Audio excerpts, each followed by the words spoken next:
Está en la línea el doctor Luis Carlos Ugalde, fue presidente del IFE, es analista, escritor y académico, director de la consultora Integralia. Gracias por tomar la llamada. Buenas tardes. Muy buenas tardes, Carlos. ¿Qué irá a hacer Marcelo? ¿Se va de Morena, se queda en Morena, se va a MC, se suma a Xochitl Gálvez?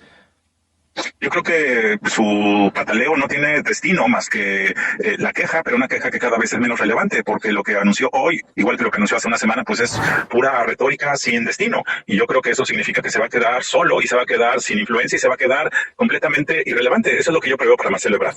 ¿Irrelevante dónde? ¿Fuera de Morena o dentro de Morena? En los dos. Yo creo que dentro de Morena es irrelevante porque finalmente ya todos cerraron filas con Claudia Sheinbaum, y yo creo que fuera de Morena pues cada vez es más irrelevante. Yo no creo que él sea un candidato potente por Movimiento Ciudadano, y yo creo que el Movimiento Ciudadano, que dicen ser la cara nueva de la política, pues una cara como la de Marcelo Ebrard nada tiene de nueva, y además yo no veo que tenga un potencial electoral propio, de tal forma que incluso en MC yo dudo que lo acepten porque no creo que sea muy redituable. ¿En qué momento la juega mal Marcelo Ebrard? ¿En qué momento se equivoca Ebrard?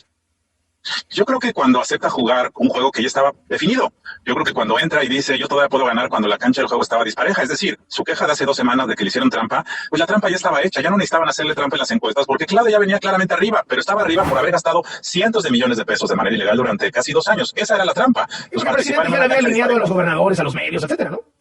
Así es, todo el mundo estaba alineado, el dinero había sido gastado, entonces ya el gobierno no tenía que hacerle trampa a Marcelo el día de la encuesta, la trampa ya se había gestado. Ahora, debió haber roto Marcelo a la mitad, es decir, si se hubiera querido sacar capital político de esto, era antes de las encuestas en donde hasta su propia encuestadora lo pone abajo, era antes de la contienda, o sea, si hubiera querido romper, ¿era cuándo?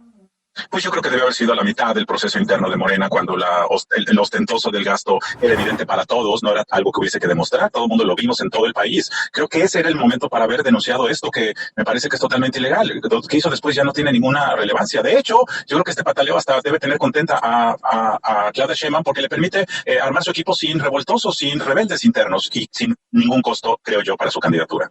Ahora, ¿Ebrard en MC le quita votos a Xochitl Gálvez o le quita votos a Claudia Sheinbaum? Depende del tipo de campaña que hiciese, pero si es una campaña que se dedica a atacar a Claudia Sheinbaum, pues yo creo que la va a afectar a Sheinbaum. Y dos, yo creo que el hecho de que Marcelo se salga de Morena limita que ese partido pueda atraer voto de la clase media. Yo creo que eso sí le hace daño. Sheinbaum puede tener el voto duro de Morena, por supuesto que lo tiene, pero ¿cómo van a piscar, a morder un pedazo del voto de la clase media cuando su cara más amable para ese sector ya se fue? Y luego, por otra parte, ponen a Fernández Noroña como el vocero de la campaña. Entonces yo creo que esto, por omisión, sí les va a afectar para limitar su voto que requieren para ganar cómodamente la presidencia. Ahora, pero un Marcelo Ebrard desde MC, jugando a hacer oposición, atacando a Claudia, etcétera, ¿no le quita votos de clase media a Xochitl Gálvez? ¿No le quita votos anti-AMLO a Xochitl Gálvez?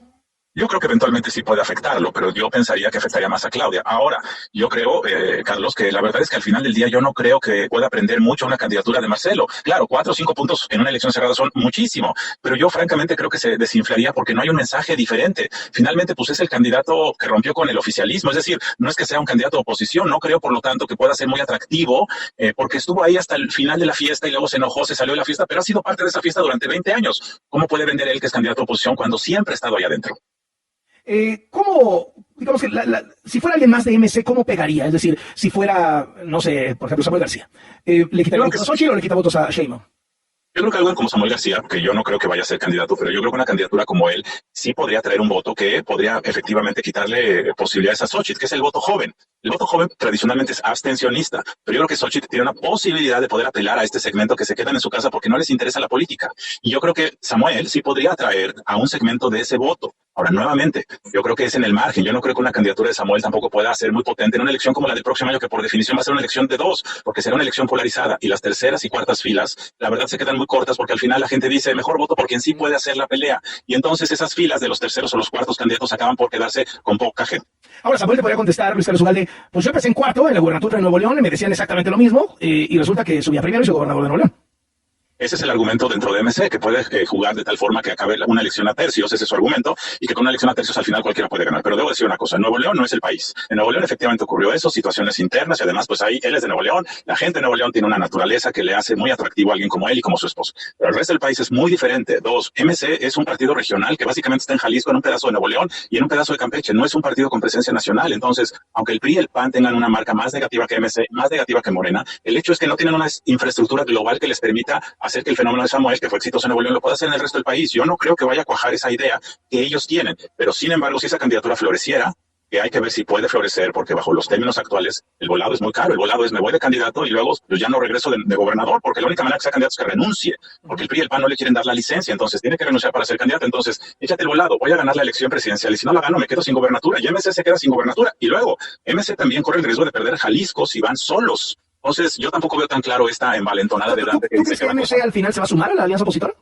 No lo sé, yo creo que la actitud un poco obcecada y un poco arrogante de Dante lo puede llevar y forzar al partido a competir solos y a ir con un candidato que quizá no sea tan competitivo, tan atractivo. Creo que Dante puede acabar siendo el candidato del partido que dice él es de la política nueva. Qué interesante conversar contigo, Luis Carlos Ugalde. Gracias por estos minutos para W Radio. Muy buenas tardes.